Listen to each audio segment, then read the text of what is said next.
ठीक है, अब हम सिख त्योहारों पर चर्चा करेंगे। तो हमारे पास जो जानकारी है वो है गुरपुरब के बारे में।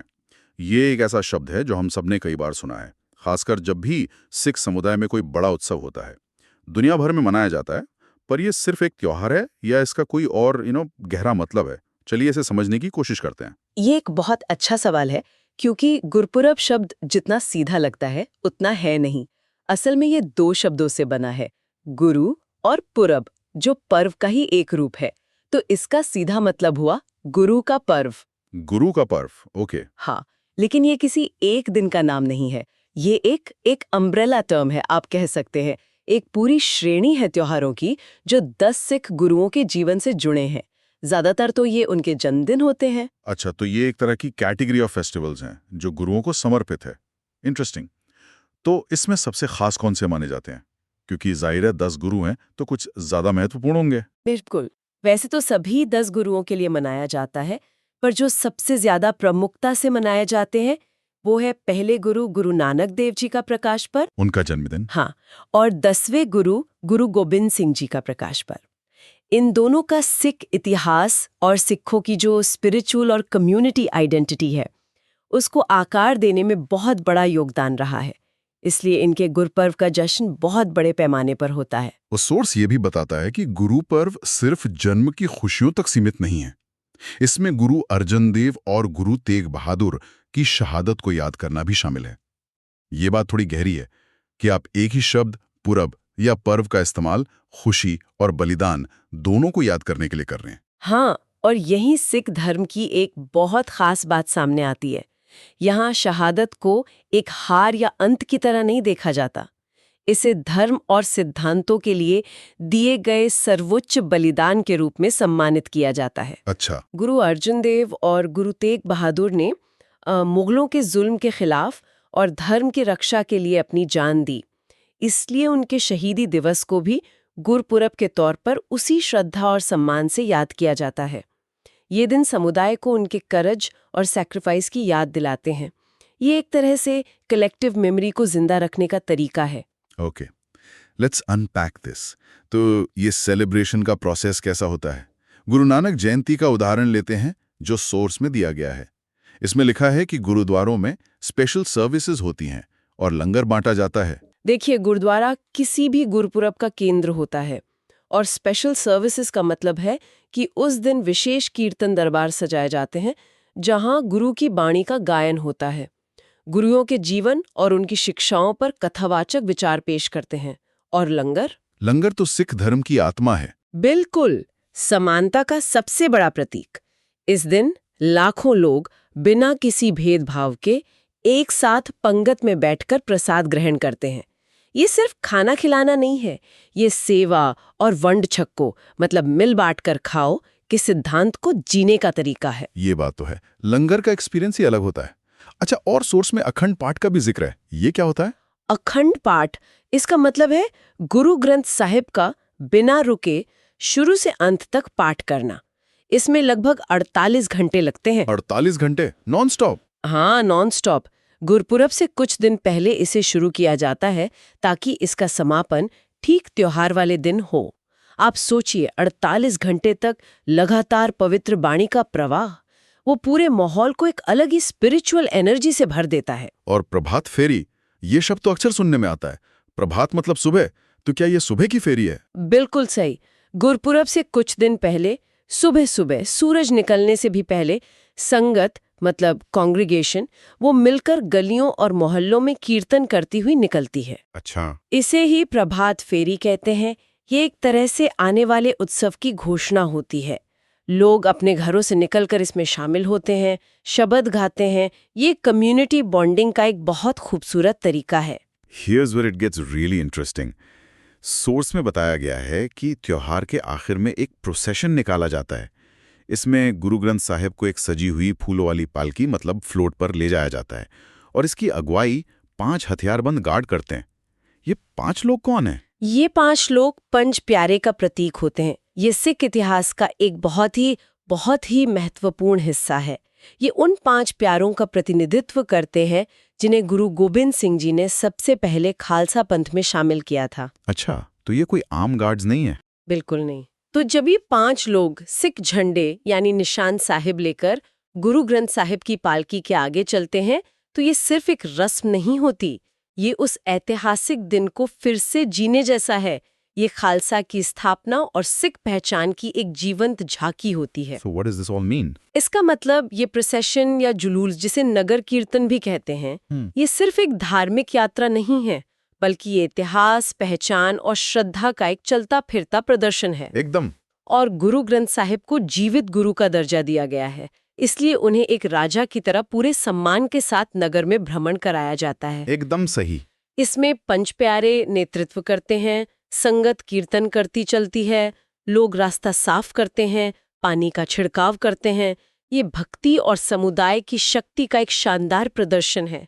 ये दिखाता है कि गुरपुरब सिर्फ गुरुद्वारे के अंदर का त्योहार नहीं है, बल्कि पूरे शहर, पूरे कम्युनिटी का उत्सव है। हाँ बिल्कुल। तो आज हमने गुरपुरब के कई पहलुओं को समझा। ये सिर्फ जन्मदिन मनाना नहीं है, बल्कि गुरुओं के जीवन, उनकी शिक्षाओं और उनके बलिदान को याद करने का पर्व है। इसमें सेवा मतलब लंगर, भक्ति मतलब अखंड पाठ, कीर्तन और समुदाय प्रभात फेरी, नगर कीर्तन, इन सबका एक अद्भुत संगम देखने को मिलता है। और सबसे महत्वपूर्ण बात यह है कि ये सारे रीति रिवाज सिर्फ रस्में नहीं है, ये सिख धर्म के जो मूल सिद्धांत है, समानता, निस्वार्थ सेवा, साहस और भक्ति, उनको हर पीढ़ी तक पहुंचाने का एक जरिया है। सही बात है। ये त्योहार कम्युनिटी की कलेक्टिव कॉन्शियसनेस को हर साल ताज़ा कर देते हैं। चलिए आगे बढ़ते हैं। ठीक है, अब हम प्रकाश उत्सव पर चर्चा करेंगे। ठीक है। तो हमारे पास जो स्रोत है वो 10वें सिख गुरु गुरु गोबिंद सिंह के प्रकाश उत्सव के बारे में है। हाँ, और ये स्रोत देखने में बहुत छोटा है, मतलब सिर्फ कुछ पंक्तियां हैं। बिल्कुल, पर कभी-कभी सबसे गहरे विचार सबसे कम शब्दों में ही छिपे होते हैं। सही बात है। पहली नजर में तो ये उनके जन्मदिन का उत्सव लगता है, जो 31 जनवरी को मनाया जाता है। एकदम सीधा साधा फैक्ट। हाँ, बिल्कुल स्ट्रेट फॉरवर्ड लगता है। लेकिन इसमें जो एक पंक्ति है वो इस पूरे आइडिया को एक अलग ही लेवल पर ले जाती है। कौन सी वाली? वो कहती है, it also means the birth celebration of the 10th divine light और डिवाइन नॉलेज। अच्छा, हाँ। और बस यहीं से मतलब पूरी कहानी ही बदल जाती है। बिल्कुल, ये एक मामूली जानकारी से एक गहरे फिलोसॉफिकल थॉट की तरफ एक छलांग है। हाँ, ये किसी व्यक्ति के जन्मदिन से हटकर किसी और ही चीज का जश्न बन जाता है। हाँ, ये सिर्फ एक घटना को याद करना नहीं है, ये एक विचार को, एक चेतना को हर साल फिर से जीने की कोशिश है। ओके, तो लेट्स अनपैक दिस।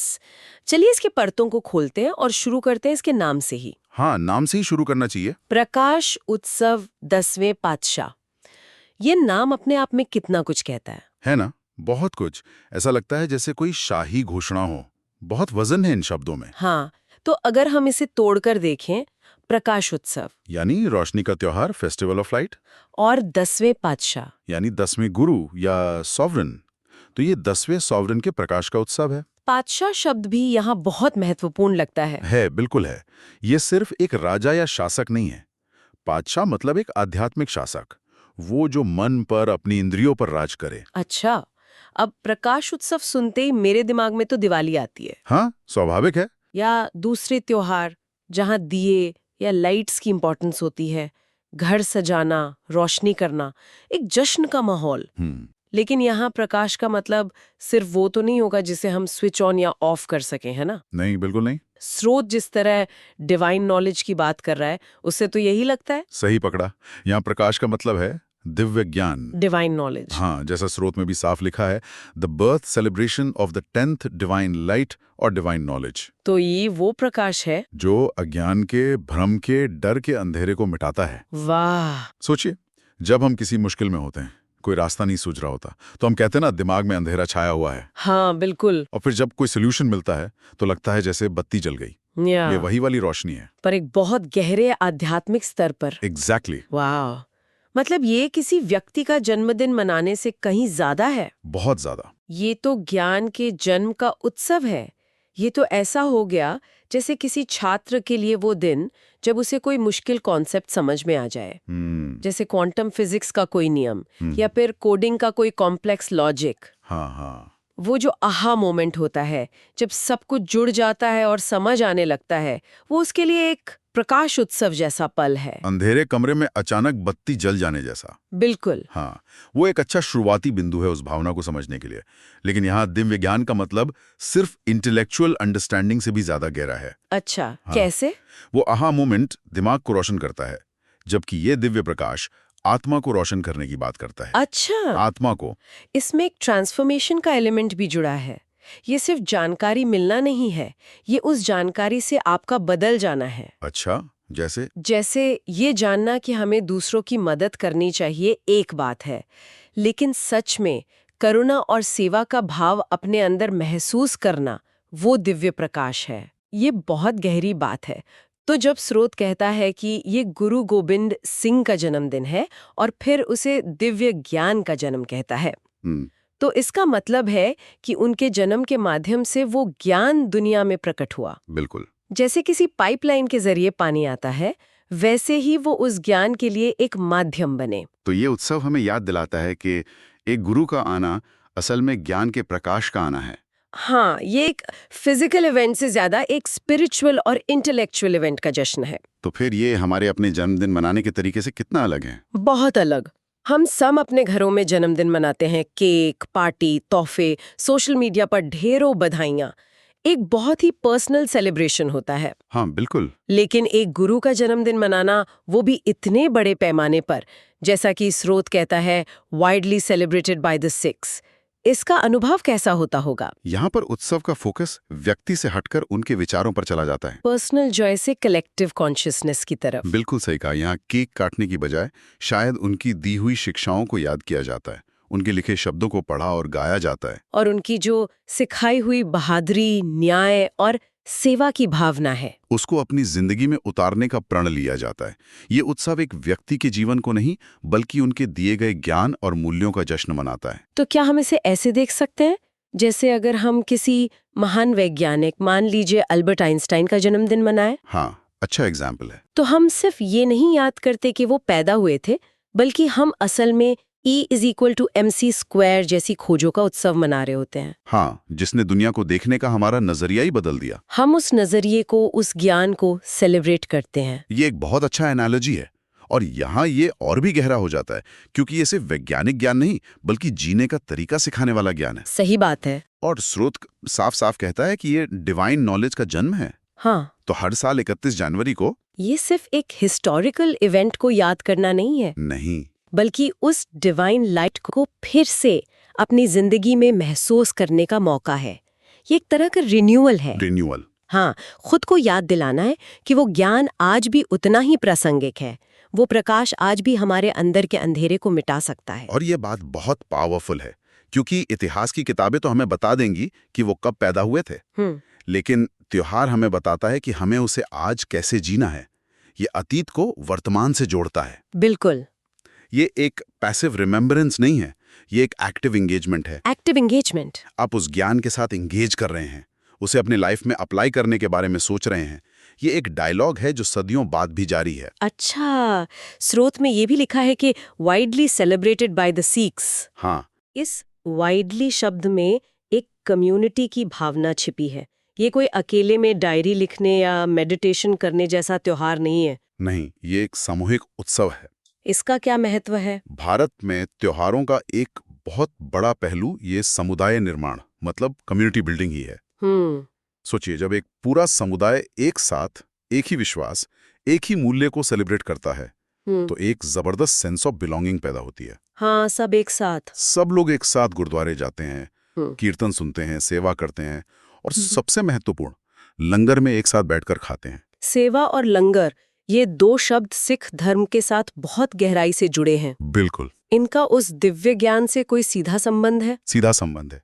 सेवा यानी बिना किसी स्वार्थ के सेवा करना, ये अहंकार को तोड़ने का सबसे बड़ा साधन माना जाता है। अच्छा। जब आप दूसरों के जूते साफ कर रहे हैं या बर्तन धो रहे हैं, तो आप अपने मैं को पीछे छोड़ देते हैं। और लंगर? लंगर की प्रथा तो एक क्रांतिकारी विचार है। एक ऐसी पंक्ति में बैठना जहां अमीर, गरीब, ऊंची नीची जाति, औरत, मर्द, सब बिना किसी भेदभाव के एक साथ बैठकर एक जैसा भोजन करें। ये उस दिव्य ज्ञान का प्रैक्टिकल एप्लीकेशन है। हाँ, जो कहता है कि सब इंसान बराबर हैं। ये समानता का एक जीता जागता उदाहरण है। सही बात है। जैसे हमारे मोहल्ले में कोई फंक्शन होता है, गणेश चतुर्थी हो या दुर्गा पूजा, तो चाहे आप हर किसी को पर्सनली न जानते हो, लेकिन उस पंडाल में सब एक लगते हैं। एक शेयर्ड आइडेंटिटी महसूस होती है। एक ही मकसद के लिए वहां इकट्ठा हुए हैं। हाँ, एक ही भावना शेयर कर रहे हैं। ये छोटी छोटी इंटरैक्शंस ही तो समाज बनाती हैं। और ये त्योहार अगली पीढ़ी तक मूल्यों को पहुंचाने का एक बहुत शक्तिशाली जरिया भी है। कैसे?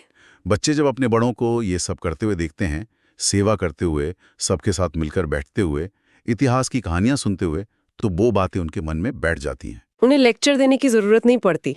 बिल्कुल नहीं, वो उसे जीतते हुए देखते हैं। कहानियों, रिवाजों और साथ मिलकर मनाने के तरीके से वो ज्ञान और वो प्रकाश आगे बढ़ता रहता है। ये सिर्फ एक दिन का इवेंट नहीं, ये एक लिविंग ट्रेडिशन है जो हर साल खुद को जिंदा करती है। एक और छोटी सी डिटेल है जो मुझे दिलचस्प लगी। बताइए। तारीख 31 जनवरी। हमारे ज्यादातर भारतीय त्योहार तो चंद्र कैलेंडर मतलब लूनार कैलेंडर के हिसाब से होते हैं। हाँ, उनकी तारीखें हर साल बदलती रहती हैं। कभी होली मार्च में आती है, कभी दिवाली अक्टूबर के अंत में, तो कभी नवंबर की शुरुआत में। लेकिन ये ग्रेगोरियन कैलेंडर के हिसाब से तय है। ये एक बहुत दिलचस्प ऑब्जर्वेशन है ना? If we connect this to the bigger picture, तो ये दिखाता है कि कैसे परंपराएं समय के साथ अडाप्ट और इंटीग्रेट होती हैं। अच्छा। एक तय तारीख होने से इसे विश्व स्तर पर ग्लोबली याद रखना और मनाना आसान हो जाता है। मतलब ये एक तरह से यूनिवर्सल एक्सेसिबिलिटी देता है। हाँ, आज की दुनिया में जहां सिख समुदाय दुनिया के कोने कोने में फैला हुआ है, एक कॉमन डेट होना कोऑर्डिनेशन के लिए बहुत जरूरी है। कोई भी कहीं भी अपने कैलेंडर में 31 जनवरी को मार्क कर सकता है। कोई पंचांग या कैलकुलेशन की जरूरत नहीं। बिल्कुल।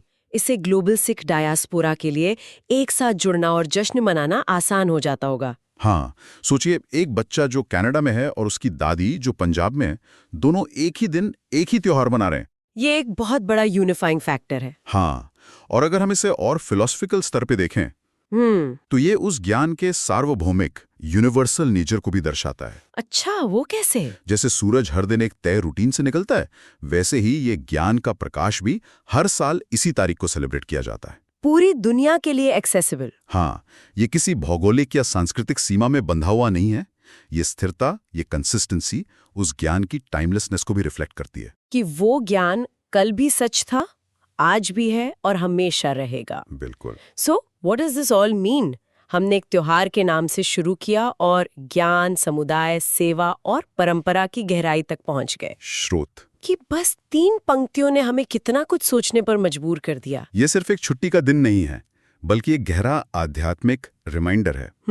ये याद दिलाता है कि सबसे बड़ा उत्सव ज्ञान का उत्सव है और सबसे बड़ी रोशनी वो है जो हमारे अंदर जलती है, जो हमें समानता और सेवा का रास्ता दिखाती है। हाँ, this raises an important question दो। क्या? कि हम अपनी जिंदगी में प्रकाश उत्सव कैसे मना सकते हैं? हाँ, हो सकता है हमारे लिए 31 जनवरी एक खास दिन हो, लेकिन ज्ञान का प्रकाश तो किसी भी दिन हमारे जीवन में आ सकता है। सही बात है। रोजमर्रा की जिंदगी में वो कौन सी छोटी बड़ी चीजें हैं जो हमारे लिए डिवाइन लाइट या ज्ञान का स्रोत बन सकती है? जैसे कोई किताब, या किसी दोस्त से हुई कोई गहरी बातचीत, कोई अनुभव जो हमें बदल दे। हाँ, ये सोचने वाली बात है। चलिए आगे बढ़ते हैं। ठीक है, तो अब हम माघी पर चर्चा करेंगे। बिल्कुल। माघी एक ऐसा शब्द जो सुनने में बहुत शांत लगता है, पर इसके पीछे की कहानी में बहुत हलचल है, बहुत भावनाएं हैं। हाँ, और हमारे पास जो दस्तावेज हैं वो भी यही इशारा करते हैं। पहली नजर में ये सिखों का एक सालाना सीजनल गैदरिंग लगता है, लेकिन जैसे ही आप एक परत हटाते हैं, आपको पता चलता है कि ये सिर्फ एक त्योहार नहीं, बल्कि एक बहुत गहरी याद का दिन है, एक कमेमोरेशन। और ये सीजनल गैदरिंग वाला आइडिया ही अपने आप में बड़ा दिलचस्प है। देखिए, भारत में ज्यादातर त्योहार मौसम से, खेतीबाड़ी से, फसल के साइकिल से जुड़े होते हैं। हाँ, जैसे लोहड़ी जो ठीक इसके आसपास आती है। बिल्कुल। लोहड़ी फसल कटने और सर्दियों की विदाई का जश्न है, एकदम प्योर सेलिब्रेशन, उसमें भविष्य की उम्मीद है। सही। लेकिन माघी उसी समय में एक बिल्कुल अलग भाव लेके आता है।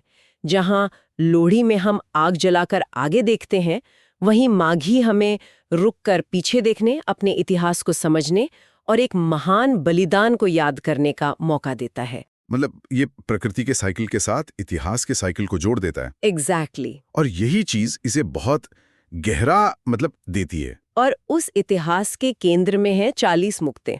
अब मुक्ते शब्द सुनकर सबसे पहले दिमाग में आता है शहीद या मार्टर, पर क्या ये इतना सीधा है? नहीं, क्योंकि ये शब्द मुझे कुछ ज्यादा गहरा, ज्यादा आध्यात्मिक लग रहा है। सिर्फ शहीद से ज्यादा कुछ है इसमें। बिल्कुल सही पकड़ा आपने। ये सिर्फ 40 शहीद का डायरेक्ट ट्रांसलेशन नहीं है। मुक्ते का मतलब है मुक्त हुए या the liberated ones. The liberated ones. हाँ, और ये एक बहुत बड़ा स्पिरिचुअल स्टेटमेंट है। सोचिए, जब हम आज किसी सैनिक को याद करते हैं जो देश के लिए शहीद हुआ, तो हम क्या करते हैं? हम उनके नाम पर सड़क का नाम रखते हैं, किसी चौक पर मूर्ति लगाते हैं, मेडल देते हैं, एक राष्ट्रीय सम्मान देते हैं। बिल्कुल, और वो बहुत जरूरी भी है। लेकिन किसी को मुक्त आत्मा या लिबरेटेड सोल का दर्जा देना, ये सम्मान को एक अलग ही एक स्पिरिचुअल लेवल पर ले जाता है। इसका मतलब है कि उन्होंने सिर्फ देश या धर्म के लिए जान नहीं दी, बल्कि इस बलिदान के जरिए उन्होंने जीवन मरण के चक्र से ही मुक्ति पाली, मोक्ष पा लिया। ये आस्था की नजर में किसी इंसान को दिया जा सकने वाला सबसे बड़ा सम्मान है। The liberated ones. ये तो पूरी कहानी को ही एक अलग नजरिए से देखने पर मजबूर कर देता है। लेकिन जो बात मुझे इन सोर्सेस को पढ़ते हुए सबसे ज्यादा हैरान कर गई वो ये थी कि ये 40 लोग ये हमेशा से ऐसे हीरो नहीं थे। इनकी कहानी में एक बहुत बड़ा मानवीय पहलू है। एक ऐसा मोड़ है जहां उन्होंने गुरु का साथ छोड़ दिया था, है ना? हाँ, और यही इस कहानी का सबसे शक्तिशाली, सबसे रिलेटेबल हिस्सा है। ये कोई पौराणिक कथा नहीं है जहां देवता शुरू से ही परफेक्ट होते हैं। ये हम जैसे इंसानों की कहानी है जो गिरे और फिर उठकर खड़े हुए। तो क्या हुआ था असल में? बात है 1705 की। आनंदपुर साहिब के किले को मुगल सेना ने वजीर खान के नेतृत्व में महीनों से घेर रखा था। महीनों से? हाँ, अंदर राशन पानी खत्म हो रहा था। सिख सैनिक भूख और ठंड से टूट रहे थे। हालात बहुत ही ज्यादा खराब थे। मैं कल्पना कर सकता हूँ, महीनों का घेराव, कोई उम्मीद नहीं दिख रही। ऐसे में हिम्मत का टूटना बहुत स्वाभाविक है। बिल्कुल, जैसे किसी मुश्किल कॉर्पोरेट प्रोजेक्ट में जब डेडलाइंस मिस होती हैं, क्लाइंट चिल्लाता है और टीम को लगता है कि अब कुछ नहीं हो सकता, तो लोग इस्तीफा देने लगते हैं। बिल्कुल वैसा ही हुआ। उन 40 सिखों ने गुरु गोबिंद सिंह से कहा कि वो अब और नहीं लड़ सकते। अच्छा। उन्होंने गुरु से कहा कि आप हमारे गुरु नहीं और हम आपके सिख नहीं। अरे! उन्होंने एक दस्तावेज पर लिख कर दिया जिसे बेदावा कहते हैं, और वो किला छोड़कर अपने घरों को, अपने गांव को लौट गए। ये एक तरीका स्पिरिचुअल रेजिग्नेशन था। ये सुनना ही कितना भारी लग रहा है। बेदावा मतलब उन्होंने अपना रिश्ता ही खत्म कर दिया, और फिर घर जाकर उनका सामना अपने परिवार से, अपनी सच्चाई से हुआ होगा। और वो सामना बहुत कठिन था। जब वो अपने गांव पहुंचे तो उन्हें कोई हीरो की तरह नहीं मिला, बल्कि उन्हें धिक्कारा गया। खासकर एक महिला, माई भागो, ने उन्हें चुनौती दी। उन्होंने कहा, तुम गुरु को ऐसे मुश्किल समय में छोड़कर आ गए, चूड़ियां पहन के घर बैठ जाओ, हम औरतें जाकर लड़ेंगी। क्या बात है! ये शब्द तो किसी तलवार से ज्यादा तेज लगे होंगे। बिल्कुल। माई भागो ने उन्हें उनकी अंदर की सिख भावना, उनकी जमीर को झकझोर दिया। और यहीं से कहानी पलट जाती है। ये एक क्लासिक रिडेम्पशन आर्क है। उन्हें अपनी गलती का एहसास हुआ, गहरा एहसास हुआ। उन्हें समझ आया कि उन्होंने क्या खो दिया है। शर्म और पछतावे से भरे वो 40 सिख माई भागो के नेतृत्व में वापस गुरु को ढूंढने निकले, माफी मांगने के लिए, अपनी गलती सुधारने के लिए। और उन्हें ये मौका मिला खिदराना की ढाब पर, जिसे आज हम मुक्तसर कहते हैं। तो ये वही जगह है जहां वो ऐतिहासिक लड़ाई हुई जिसका जिक्र सोर्स में है, जहां गुरु गोबिंद सिंह की सेना का सामना वजीर खान की विशाल मुगल सेना से हुआ। जी, गुरु गोबिंद सिंह एक ऊंची जगह पर थे और उनके पास बहुत कम सैनिक थे। मुगल सेना पानी के इकलौते स्रोत यानी तालाब की तरफ बढ़ रही थी। अच्छा। तभी ये 40 सिख और माई भागो वहां पहुंच गए। उन्होंने दुश्मन को तालाब तक पहुंचने से रोकने के लिए अपनी जान लगा दी। वो जानते थे कि वो एक बहुत बड़ी सेना से लड़ रहे हैं और उनका बचना नामुमकिन है। लेकिन इस बार वो सिद्धांतों के लिए लड़ रहे थे, अपनी इज्जत वापस पाने के लिए लड़ रहे थे। और उन्होंने लड़ाई का रुख बदल दिया। उन्होंने मुगल सेना को इतनी बुरी तरह उलझाए रखा कि उन्हें पीछे हटना पड़ा, और वो 40 के 40 सिख शहीद हो गए। जब गुरु गोबिंद सिंह युद्ध के मैदान में आए तो उन्होंने देखा कि उनका एक सिख भाई महासिंह आखिरी सांसें ले रहा था। गुरु ने उनका सिर अपनी गोद में रखा और पूछा, तुम्हारी आखिरी इच्छा क्या है? और उन्होंने क्या कहा? भाई महासिंह ने कहा, गुरुजी, बस वो बेदावा फाड़ दीजिए। हम शांति से मरना चाहते हैं, ये जानते हुए कि हम आपके सिख हैं। क्या बात है! और गुरु गोबिंद सिंह ने अपनी जेब से वो बेदावा निकाला और उसे फाड़ दिया। उन्होंने ना सिर्फ उन्हें माफ किया बल्कि उन्हें मुक्ते यानी मुक्त आत्माओं का खिताब दिया। और उस जगह का नाम खिदराना से बदलकर मुक्तसर रखा गया, यानी मुक्ति का सरोवर, द पूल ऑफ लिबरेशन। ये कहानी सिर्फ बहादुरी की नहीं है, ये तो माफी, पछतावा और सेकंड चांस की कहानी है। बिल्कुल। ये बताती है कि गिरना उतना जरूरी नहीं जितना गिरकर उठना और अपनी गलती को सुधारना है। ये उस कॉलेज प्रोटेस्ट वाले उदाहरण से भी ज्यादा गहरा है। वहां तो आप सिद्धांतों के लिए खड़े होते हैं, यहाँ तो आप पहले अपने सिद्धांतों से हटते हैं और फिर वापस आकर उनके लिए जान दे देते हैं। हाँ, ये किसी भी समुदाय की कलेक्टिव कॉन्शियसनेस या सामूहिक चेतना में बहुत गहरी छाप छोड़ता होगा। ये सिर्फ एक कहानी नहीं, एक सबक है। पूरी कहानी को, इस जटिल सी भावना को, जिसमें दुख है, गर्व है, पश्चाताप है और मुक्ति है, आज के समय में याद कैसे किया जाता है? सोर्स बताते हैं कि सिख उस जगह तक एक जुलूस निकालते हैं, एक प्रोसेशन, और फिर सरोवर में स्नान करते हैं। ये रिचुअल्स इस गहरी कहानी को कैसे दर्शाते हैं? देखिए, इन रिचुअल्स का सिंबलिज्म बहुत खूबसूरत है। पहले जुलूस की बात करते हैं। ये सिर्फ एक मार्च या परेड नहीं है। अच्छा। ये उन शहीदों के रास्ते पर दोबारा चलने जैसा है। एक तरह की चलती फिरती, जीती जागती श्रद्धांजलि है। जब हजारों लोग एक साथ उस रास्ते पर चलते हैं तो वो सिर्फ शारीरिक रूप से दूरी तय नहीं कर रहे होते, वो मानसिक और भावनात्मक रूप से भी उस इतिहास से जुड़ रहे होते हैं। मतलब उस यात्रा को महसूस कर रहे होते हैं। हाँ, पहले गुरु से दूर जाने की और फिर वापस आने की। जैसे हम 26 जनवरी की परेड देखते हैं, वो देश की सैन्य ताकत और सांस्कृतिक विविधता का प्रदर्शन है। वैसे ही ये जुलूस उस समुदाय की आस्था की ताकत, अपने इतिहास के प्रति उनके गहरे सम्मान और उनकी एकता को दिखाता है। तो ये जुलूस एक तरह से उस रास्ते पर चल के इतिहास से जुड़ना है। Exactly. और सोर्स बताते हैं कि इस यात्रा का अंत होता है मुक्तसर के सरोवर में एक डुबकी के साथ। जी। अब भारत में पवित्र स्नान की कई परंपराएं हैं। गंगा में डुबकी लगाने का मतलब पाप धोना होता है, लेकिन यहाँ इस रिडेम्पशन की कहानी के संदर्भ में इसका मतलब तो कुछ और ही होगा। बिल्कुल अलग। यहाँ डुबकी लगाकर लोग पाप धोने नहीं जाते, बल्कि उन 40 मुक्तों के बलिदान से खुद को जोड़ने जाते हैं। अच्छा। ये एक फिजिकल एक्ट है जो एक बहुत डीप स्पिरिचुअल कनेक्शन बनाता है। आप उस पानी को छूते हैं जो उस ऐतिहासिक धरती पर है, जहाँ वो बलिदान हुआ, जहाँ गुरु ने उन्हें माफ किया, जहाँ उन्हें मुक्ति मिली। तो ये जनवरी की कड़कड़ाती ठंड में सिर्फ नहाना नहीं है, ये असल में इतिहास में डुबकी लगाने जैसा है। ये एक तरह से उस घटना की ऊर्जा को, उस बलिदान की भावना को, उस माफी की गर्मी को खुद में महसूस करने का एक तरीका है। ये शुद्धि सिर्फ शरीर की नहीं बल्कि आत्मा की है, जो उन महान आत्माओं को याद करके होती है। और ये सब एक खास दिन पर होता है। सोर्स के मुताबिक माघी हर साल 14 जनवरी को मनाई जाती है। हाँ, ये तारीख अपने आप में बहुत कुछ कहती है, क्योंकि इसी दिन लगभग पूरा भारत जश्न मना रहा होता है। लोहड़ी, मकर संक्रांति, पोंगल, बिहू। हाँ, और ये तारीख इसे और भी ज्यादा दिलचस्प बना देती है। ये एक अद्भुत संतुलन बनाती है। एक तरफ प्रकृति के नए चक्र का उत्सव है, सही। सूर्य उत्तरायण हो रहा है, दिन लंबे होने शुरू हो रहे हैं, फसल कट रही है, ये उम्मीद और नई शुरुआत का जश्न है। और ठीक उसी समय पंजाब में इतिहास के एक महान बलिदान और मानवीय आत्मा की जीत का स्मरण हो रहा है। ये तो वाकई भारत की विविधता का एक बेहतरीन उदाहरण है। एक ही कैलेंडर की तारीख पर भावनाओं का कितना अलग स्पेक्ट्रम है। बिल्कुल। एक घर में तिल और गुड़ की मिठास है, जो आने वाले अच्छे दिनों का प्रतीक है, और वहीं दूसरे मन में उन 40 मुक्तों की याद और सम्मान का भाव है। और दोनों ही भाव अपनी अपनी जगह बहुत पवित्र और जरूरी है। सही कहा आपने। ये दिखाता है कि हमारा कैलेंडर सिर्फ तारीखों का हिसाब नहीं, बल्कि भावनाओं का, कहानियों का और पहचान का नक्शा है।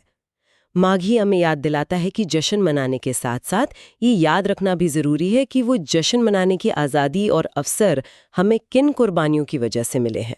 एक तरफ फसल है और दूसरी तरफ फसल को बचाने वाले, दोनों एक दूसरे के बिना अधूरे हैं। तो माघी सिर्फ एक त्योहार नहीं, ये इतिहास, आस्था, मानवीयता की कमजोरी और परम मुक्ति की एक जटिल कहानी है जो एक ही दिन में बुनी गई है। ये एक अनुस्मारक है कि नायक पैदा नहीं होते। बिल्कुल। और ये भी कि माफी और दूसरा मौका देना कितना शक्तिशाली हो सकता है। गुरु ने सिर्फ बेदावा नहीं फाड़ा, उन्होंने इतिहास को एक नई दिशा दी। चलिए आगे बढ़ते हैं। ठीक है, अब हम होला मोहल्ला पर चर्चा करेंगे। जब हम त्योहारों की बात करते हैं तो हमारे दिमाग में अक्सर दिवाली, होली, ईद ऐसी तस्वीरें आती हैं। मिठाइयाँ, पूजा, परिवार का मिलना जुलना। लेकिन आज के हमारे सोर्सेज जिस त्योहार की बात कर रहे हैं वो इन सबसे थोड़ा अलग है। बिल्कुल। इसमें रंग और मिठाइयों के साथ साथ शौर्य, कला और सैन्य अभ्यास का एक अनोखा संगम देखने को मिलता है। बिल्कुल, ये एक ऐसा फेस्टिवल है जो आध्यात्म और मार्शल ट्रेडिशन यानी भक्ति और शक्ति दोनों को एक साथ सेलिब्रेट करता है। भक्ति और शक्ति, वाह। हाँ, और ये समझना बहुत जरूरी है कि इसकी शुरुआत क्यों और कैसे हुई। ये सिर्फ एक उत्सव नहीं है, बल्कि एक बहुत गहरे ऐतिहासिक और सांस्कृतिक संदेश का प्रतीक है। मतलब ये सिर्फ एक दिन का सेलिब्रेशन नहीं है? नहीं, बिल्कुल नहीं। ये एक समुदाय को ये याद दिलाने का तरीका है कि वो कौन है और उन्हें कैसा होना चाहिए, मतलब स्पिरिचुअली अवेयर भी और फिजिकली प्रिपेयर्ड भी। तो सोर्सेज में जो सबसे पहली और दिलचस्प बात सामने आती है वो ये कि होला मोहल्ला सिखों के लिए एक बहुत बड़ा त्योहार होने के साथ साथ सिख नववर्ष की शुरुआत भी है। ये मुझे थोड़ा सरप्राइजिंग लगा, क्योंकि ज्यादातर लोग, मतलब मैं भी, बैसाखी को ही सिख नववर्ष से जोड़ता हूँ। इसमें कोई खास वजह है? हाँ, और यहीं पर इसका पूरा न्यूआंस छिपा है। देखिए, ये चैत्र के चंद्र महीने के दूसरे दिन मनाया जाता है, जो आमतौर पर मार्च में पड़ता है। अच्छा। ये समय ही अपने आप में एक नई शुरुआत का प्रतीक है। सोचिए, सर्दियों की लंबी खामोशी के बाद जब प्रकृति में एक नई जान आ रही होती है, फसलें उगने लगती हैं, तब एक समुदाय अपने नए साल की शुरुआत कर रहा है। लेकिन इसका तरीका वो बहुत यूनिक है। मतलब ये 31 दिसंबर वाली रात जैसा नहीं है जहां रेजोल्यूशन बनाए और अगली सुबह भूल गए। हाँ, बिल्कुल। एक ज्यादा सार्थक, ज्यादा सोची समझी शुरुआत लगती है। हाँ। और सोची समझी शब्द यहाँ बहुत महत्वपूर्ण है। 31 दिसंबर की रात का संकल्प अक्सर व्यक्तिगत होता है, सेल्फ इम्प्रूवमेंट पर फोकस्ड होता है। सही बात है। होला मोहल्ला की शुरुआत सामूहिक है। यहाँ संकल्प मैं नहीं, हम लेते हैं। एक समुदाय के तौर पर खुद को बेहतर बनाने का, अपनी स्किल्स को निखारने का, अपनी विरासत को आगे बढ़ाने का। अरे वाह। चैत्र का महीना भारतीय कैलेंडर में एक तरह से कॉस्मिक रीसेट बटन है। सब कुछ नया हो रहा होता है, फसलें, मौसम, ऊर्जा। तो इस समय नए साल को मार्क करना, उस नेचुरल साइकिल के साथ खुद को अलाइन करना है। और सोर्स ये बता रहा है कि ये अलाइनमेंट सिर्फ पूजा पाठ से नहीं, बल्कि एक कलेक्टिव एक्शन, एक कम्युनिटी इवेंट के जरिए हो रहा है। ये एक पैसिव ऑब्जर्वेशन नहीं, एक्टिव पार्टिसिपेशन है। सोर्स इस बात पर बहुत जोर देता है कि ये आनंदपुर साहिब में ही होता है। मेरे मन में सवाल उठता है, क्यों? पंजाब में और भी कई ऐतिहासिक शहर हैं, आनंदपुर साहिब ही क्यों इतना महत्वपूर्ण है कि ये त्योहार वहीं से जुड़ा है? ये बहुत अच्छा सवाल है, क्योंकि जगह का चुनाव ही आधे से ज्यादा कहानी कह देता है। आनंदपुर साहिब सिखों के लिए सिर्फ एक शहर नहीं, एक विचार है, एक प्रतीक है। अच्छा। ये वही जगह है जहां 1699 में गुरु गोबिंद सिंह जी ने खालसा पंथ की स्थापना की थी। ये एक रेवोल्यूशनरी कदम था जिसने उस समय के पावर स्ट्रक्चर्स को चुनौती दी और एक ऐसे समाज की नींव रखी जो जाति पाति से ऊपर उठकर समानता और आत्मसम्मान पर आधारित था। तो ये कुछ ऐसा है कि जैसे कोई एक बहुत बड़ा टेक कॉन्फ्रेंस सिलिकॉन वैली में ही हो, क्योंकि उस जगह की हवा में ही इनोवेशन है। बिल्कुल। या कोई बड़ा म्यूजिक फेस्टिवल उस शहर में हो जहां से वो जॉनरा शुरू हुआ था, जैसे न्यू ऑर्लियंस में जैज फेस्ट। हाँ, आपने बिल्कुल सही पकड़ा। उस जगह की अपनी एक एनर्जी होती है, एक हिस्ट्री होती है, जो उस इवेंट को और भी मीनिंगफुल बना देती है। जब हजारों लोग होला मोहल्ला के लिए आनंदपुर साहिब में इकट्ठा होते हैं, तो वो सिर्फ एक त्योहार मनाने नहीं आते, वो एक तरह की तीर्थ यात्रा पर आते हैं, जहां वो उस इतिहास, उस भावना को रीलिव करते हैं। सही है। वो उन दीवारों, उस धरती को महसूस करते हैं जो उस महान इतिहास की गवाह रही है। राइट। आनंदपुर साहिब सिर्फ एक ज्योग्राफिकल लोकेशन नहीं है, ये एक आइडिया है शौर्य का, सेवा का और एक नए समाज की स्थापना का। मतलब उस जगह पे होने ही अपने आप में उस त्योहार का आधा अनुभव है। आप सिर्फ देख नहीं रहे हैं, आप उस हिस्ट्री का हिस्सा बन रहे हैं। और ये कम्युनिटी बॉन्डिंग के लिए एक बहुत पावरफुल टूल है। हाँ, वो तो है। जब दुनिया भर से लोग, अमेरिका से, कनाडा से, यूके से, एक ही मकसद से, एक ही ऐतिहासिक जगह पर इकट्ठा होते हैं, तो एक कलेक्टिव कॉन्शियसनेस बनती है। वो महसूस करते हैं कि वो एक बड़ी कहानी का हिस्सा है। आनंदपुर साहिब उस कनेक्शन का फिजिकल एंकर पॉइंट बन जाता है जो उन्हें अपनी जड़ों से जोड़ता है। आनंदपुर साहिब की धरती इस उत्सव को ऐतिहासिक गहराई देती है। लेकिन जो चीज इस त्योहार को सचमुच अद्वितीय बनाती है, वो उस धरती पर होने वाली गतिविधियां हैं। बिल्कुल। सोर्स के मुताबिक गुरु गोबिंद सिंह जी ने इसे मॉक बैटल और मिलिट्री एक्सरसाइज के लिए शुरू किया था, जो सुनने में ही किसी त्योहार के लिए एक असाधारण विचार लगता है। होली पर हम रंगों से खेलते हैं, दिवाली पर दिए जलाते हैं, और यहाँ मॉक बैटल हो रही है। हाँ, ये वाकई में इस त्योहार का दिल है। और इसे समझने के लिए हमें उस समय के सोशियो पॉलिटिकल कॉन्टेक्स्ट को समझना होगा। राइट। ये वो दौर था जब मुगल साम्राज्य का दमन चरम पर था और आत्मरक्षा और सैन्य कौशल एक समुदाय के अस्तित्व के लिए जरूरी थे। अच्छा। तो गुरु साहिब ने यहाँ एक मास्टर स्ट्रोक खेला। उन्होंने एक धार्मिक उत्सव की ऊर्जा को एक राजनीतिक और सामरिक लक्ष्य की ओर मोड़ दिया। उन्होंने जश्न को ही तैयारी बना दिया। वाह! ये सिर्फ कम्युनिटी बिल्डिंग नहीं थी, ये एक समुदाय को जीवित रखने का एक व्यवहारिक खाका था। ये तो ऐसा हुआ जैसे किसी कॉलेज का एनुअल फेस्ट हो, लेकिन उसमें कल्चरल इवेंट्स के साथ साथ एक डिजास्टर मैनेजमेंट वर्कशॉप और सेल्फ डिफेंस ट्रेनिंग कंपलसरी हो। एग्जैक्टली, बिल्कुल। मतलब मजा भी और डिसिप्लिन भी साथ साथ। उन्होंने उत्सव की ऊर्जा, उस फेस्टिव स्पिरिट को एक कंस्ट्रक्टिव और प्रैक्टिकल पर्पस दे दिया। कमाल है। लेकिन बात यहीं खत्म नहीं होती, और यहीं पर इसकी खूबसूरती है। सोर्स में आगे लिखा है कि इन सैन्य अभ्यासों के बाद कीर्तन और कविता प्रतियोगिताएं भी होती थीं। अच्छा। ये बैलेंस देखने लायक है। एक तरफ शरीर और शौर्य का प्रदर्शन है, तो दूसरी तरफ आत्मा और कला का उत्सव। ये संत सिपाही के कॉन्सेप्ट को परफेक्टली दर्शाता है। संत सिपाही, हाँ, यानी अ सेंट सोल्जर, एक ऐसा इंसान जो आध्यात्मिक रूप से भी ऊंचा हो और जरूरत पड़ने पर अपनी और दूसरों की रक्षा करने में भी सक्षम हो। बिल्कुल। वाह! मतलब ये एक त्योहार के रूप में छिपा हुआ एक संपूर्ण व्यक्तित्व विकास का कार्यक्रम है। आप सिर्फ फिजिकली स्ट्रांग नहीं बन रहे, हाँ, आप मेंटली और स्पिरिचुअली भी ग्रो कर रहे हैं। सही बात है। कविता प्रतियोगिताएं, हाँ, मतलब क्रिएटिविटी और एक्सप्रेशन को भी उतनी ही इंपॉर्टेंस दी जा रही है जितनी तलवारबाजी को। और सोचिए इसका कम्युनिटी पर क्या असर पड़ता होगा। ये सिर्फ इंडिविजुअल स्किल बिल्डिंग नहीं है।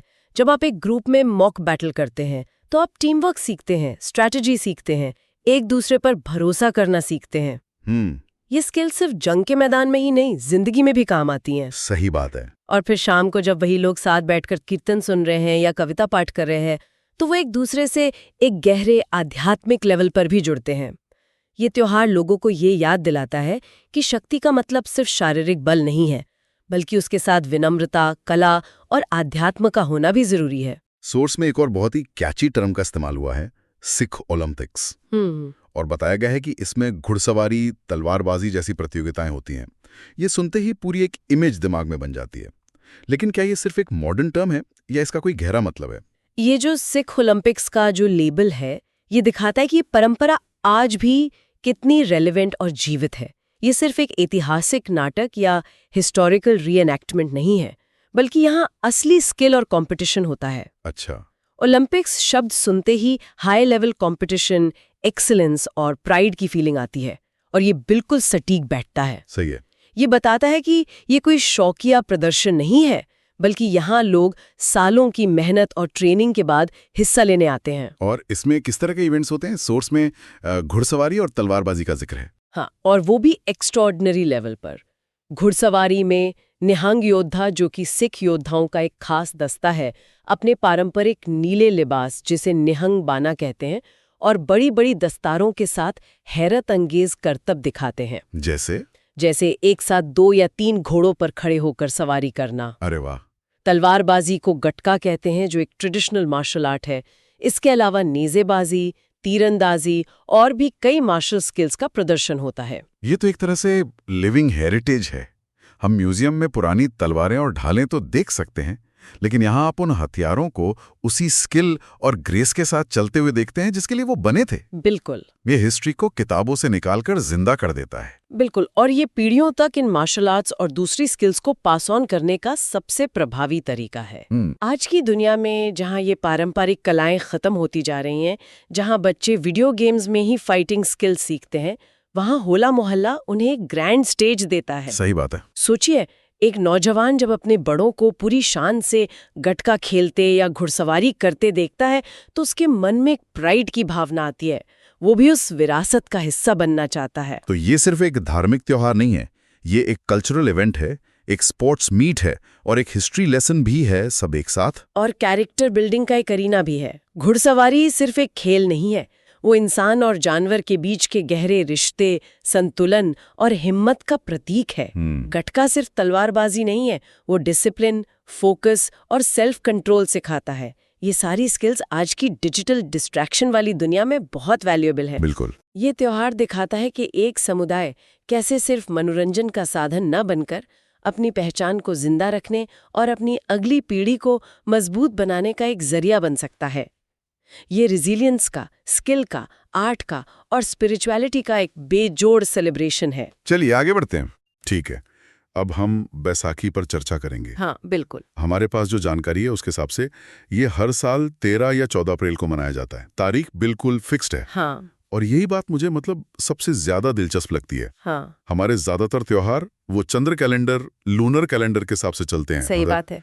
इसलिए हर साल उनकी डेट्स बदलती रहती हैं। हाँ। कभी कंफ्यूजन भी होता है कि अरे इस बार दिवाली किस दिन है। हाँ, हर साल पूछना पड़ता है। लेकिन बैसाखी के साथ ऐसा नहीं है, ये सौर कैलेंडर के हिसाब से चलती है, एकदम पक्की। तो इसमें कोई कन्वीनियंस से बढ़कर भी बात है क्या?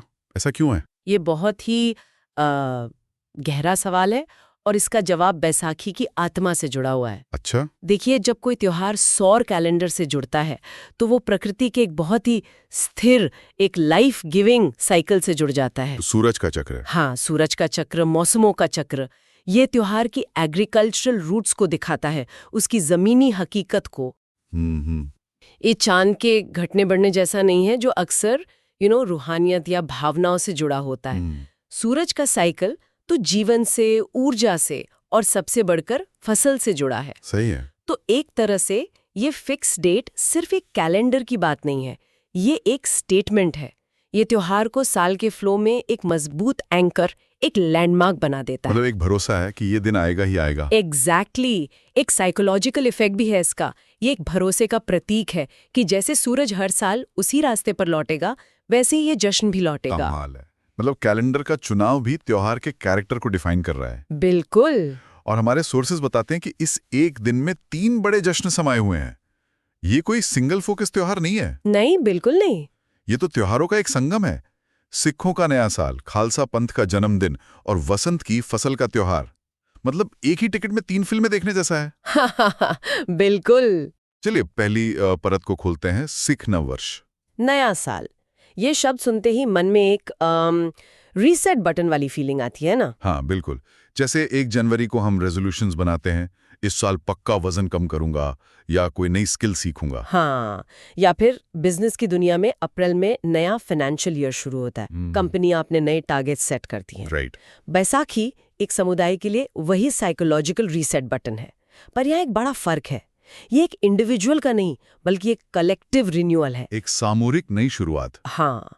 तो यहाँ सवाल ये नहीं होता कि मैं इस साल क्या बेहतर करूंगा, बल्कि सवाल हवा में ये होता है कि हम एक कम्युनिटी के तौर पर इस साल क्या बेहतर करेंगे। हाँ, ये तो ऐसा हुआ जैसे पूरी कम्युनिटी एक साथ मिलकर कह रही हो चलो एक नया चैप्टर शुरू करते हैं। बिल्कुल। पिछले साल की जो भी मुश्किलें थीं, जो भी मनमुटाव थे, उन्हें पीछे छोड़कर एक ताजी शुरुआत करने का मौका। जैसे स्कूल में नई क्लास शुरू होती थी, हाँ, नई किताबें, नई यूनिफॉर्म वाली फीलिंग। वही। लेकिन इसी दिन इतिहास का एक ऐसा पन्ना भी जुड़ा है जो इस कम्युनिटी को सिर्फ एक नई शुरुआत नहीं, बल्कि एक पूरी तरह से नई पहचान देता है। खालसा पंथ का जन्मदिन ये एक इंसान का नहीं, बल्कि एक पूरी आइडियोलॉजी का जन्मदिन है। बिल्कुल। और ये इस त्योहार का सबसे ऐतिहासिक और आप कह सकती हैं कि परिवर्तनकारी पहलू है। अच्छा। किसी पंथ या समुदाय का स्थापना दिवस मनाना सिर्फ एक रस्म नहीं होती, ये उस समुदाय की कलेक्टिव आइडेंटिटी को हर साल रीअफर्म करता है, उसे फिर से ताकत देता है। ये हमें 1699 की उस ऐतिहासिक बैसाखी पर वापस ले जाता है जब 10वें गुरु गोबिंद सिंह जी ने खालसा की स्थापना की थी। खालसा यानी the community of the pure. हाँ, और पंथ यानी द पाथ। उस दिन उन्होंने 5 प्यारे को अमृत छकाकर एक वॉरियर सेंट कम्युनिटी की नींव रखी थी, जिसकी पहचान थी निडरता, सेवा और समानता। तो ये एक तरह का आइडेंटिटी रिन्यूअल का दिन है, जैसे हम अपने फोन का सब्सक्रिप्शन रिन्यू करते हैं ताकि सर्विस चलती रहे। क्या बात है, बहुत अच्छा एग्जाम्पल है। वैसे ही समुदाय हर साल बैसाखी पर अपनी कोर वैल्यूज, अपने सिद्धांतों को रिन्यू करता है। ये सिर्फ एक पार्टी नहीं है, ये एक रिमाइंडर है कि हम कौन हैं और हम किस लिए खड़े हैं। आपने बिल्कुल सही पकड़ा। ये किसी भी देश के स्वतंत्रता दिवस जैसा ही महत्वपूर्ण हुआ, जो हर साल नागरिकों को उनके देश के फाउंडेशनल वैल्यूज की याद दिलाता है। सही। ये एक वैचारिक और आध्यात्मिक लेवल पर कम्युनिटी को री एनर्जाइज करता है। और फिर आती है इसकी तीसरी और शायद सबसे जमीनी परत, वसंत की फसल का त्योहार। हाँ, ये पहलू इसे आसमान की रूहानियत से खींचकर सीधे मिट्टी से जोड़ देता है। हाँ, और यहीं पर मेरा एक सवाल है। पूछिए। भारत जैसे कृषि प्रधान देश में फसल का जश्न समझ आता है, वो मेहनत, वो इंतजार और फिर सोने जैसी गेहूं की फसल। लेकिन आज के शहरी माहौल में, जहां ज्यादातर लोग किसानी से बहुत दूर हैं, आईटी कंपनियों में काम कर रहे हैं, शहरों में रह रहे हैं। बिल्कुल, क्या इस त्योहार का ये पहलू अपनी अहमियत खो रहा है या इसे किसी नए तरीके से इंटरप्रेट किया जा रहा है? ये बहुत ही रेलेवेंट सवाल है आज के कॉन्टेक्स्ट में। देखिए, इसका जो शाब्दिक अर्थ है वो शायद कम हो गया हो, लेकिन इसका सिंबॉलिक अर्थ और भी गहरा हो गया है। कैसे? सिख गुरुओं के लिए किरत करो यानी ईमानदारी से मेहनत करना एक बहुत बड़ा आध्यात्मिक सिद्धांत था। तो आज के कॉन्टेक्स्ट में फसल का मतलब सिर्फ गेहूं नहीं है। अच्छा। फसल का मतलब है आपकी साल भर की मेहनत का फल, चाहे वो ऑफिस में पूरा किया गया कोई बड़ा प्रोजेक्ट हो, या किसी स्टूडेंट के अच्छे मार्क्स। बिल्कुल, या किसी बिजनेस का मुनाफा हो। बैसाखी हमें याद दिलाती है कि ईमानदारी से की गई मेहनत, किरत, अपने आप में एक प्रार्थना है, और उसका जो फल मिलता है वो भगवान का प्रसाद है। एग्जैक्टली। तो ये त्योहार सेक्रेड को सॉइल से ही नहीं बल्कि सेक्रेड को स्वेट से यानी पवित्रता को पसीने से जोड़ता है। वाह, ये बताता है कि स्पिरिचुअलिटी किसी पहाड़ की गुफा में नहीं, बल्कि आपकी रोजमर्रा की जिंदगी, आपकी मेहनत में है। बिल्कुल सही। त्योहार वही है, लेकिन उसका अर्थ आज के जमाने के हिसाब से इवॉल्व हो गया है। तो ये तो हुई क्यों की बात। अब समझते हैं कि इस ट्रिपल सेलिब्रेशन को मनाया कैसे जाता है। सोर्सेज में गुरुद्वारों को सजाने और कीर्तन का जिक्र है। हाँ, और यहाँ कम्युनिटी का एस्पेक्ट बहुत मजबूत होकर सामने आता है। सजा हुआ गुरुद्वारा सिर्फ सुंदर नहीं लगता, वो एक इन्विटेशन है, एक घोषणा है। हाँ, एक घोषणा है कि यहाँ उत्सव मन रहा है, आप सब आमंत्रित हैं। और फिर कीर्तन सिर्फ संगीत नहीं है, वो एक कलेक्टिव स्पिरिचुअल एक्सपीरियंस है। जब सैकड़ों लोग एक साथ एक ही धुन में गुरबाणी यानी गुरुओं की वाणी गाते हैं, तो एक अलग ही ऊर्जा, एक वाइब्रेशन पैदा होती है। वो माहौल आपको आपकी छोटी मोटी चिंताओं से ऊपर उठाकर एक बड़े कलेक्टिव कॉन्शियसनेस का हिस्सा बना देता है। आप अकेले नहीं गा रहे होते। नहीं, आप एक संगत, एक कम्युनिटी का हिस्सा होते हैं। बिल्कुल। और ये जुड़ाव बहुत पावरफुल होता है। मैं उस एनर्जी को इमेजिन कर सकता हूँ। और फिर एक और रस्म का जिक्र है, पवित्र नदी में स्नान करना। ये तो हमारे देश में बहुत सी परंपराओं का हिस्सा है, गंगा स्नान से लेकर कुंभ तक। हाँ, क्या इसका भी वही मतलब है, पाप धोना? पाप धोना एक पहलू है, लेकिन उससे भी गहरा मतलब है सिंबॉलिक क्लेंजिंग और रीबर्थ का।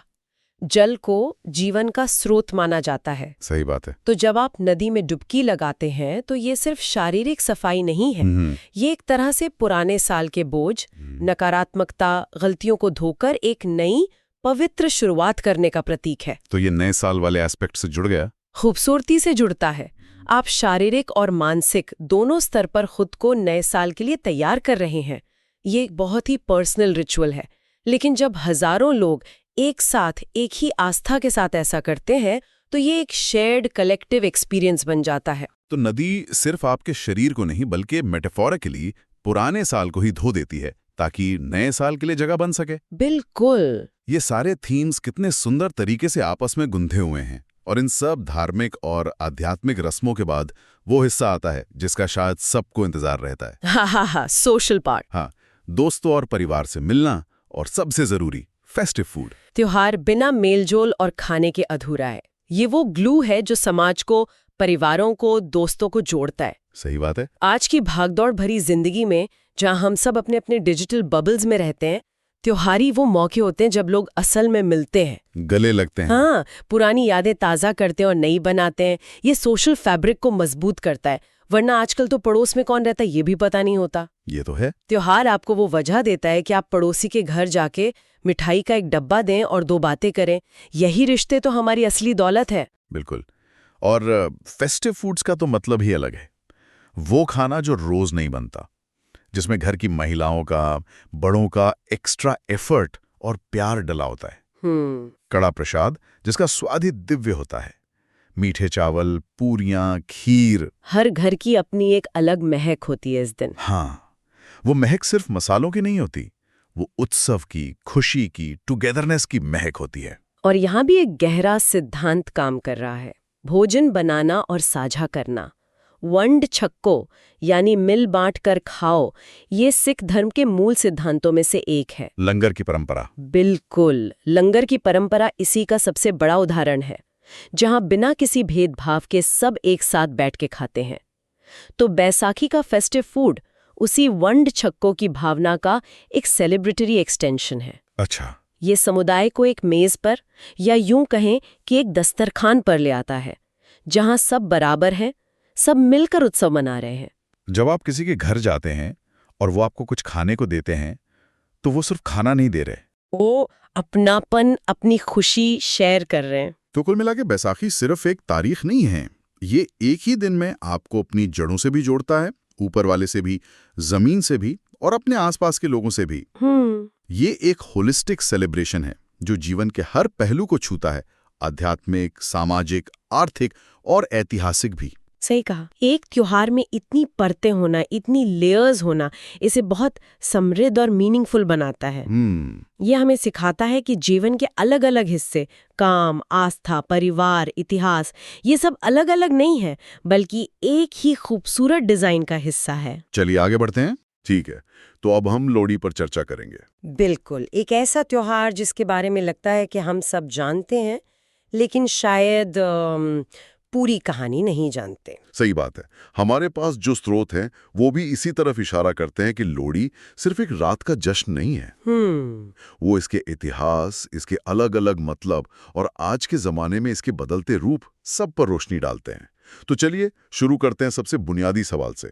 ये 13 जनवरी को ही क्यों मनाई जाती है, ठीक मकर संक्रांति से एक दिन पहले? क्या ये महज एक तारीख है? ये बहुत अच्छा सवाल है, क्योंकि यहीं से सारी परतें खुलनी शुरू होती हैं। ये सिर्फ एक कैलेंडर की तारीख नहीं है, ये एक खगोलीय घटना से जुड़ी हुई है। अच्छा। हम सब जानते हैं कि दिसंबर के आखिरी हफ्ते में विंटर सोल्स्टिस के आसपास साल के सबसे छोटे दिन और सबसे लंबी रातें होती हैं। हाँ बिल्कुल। अंधेरा और ठंड अपने चरम पर होते हैं।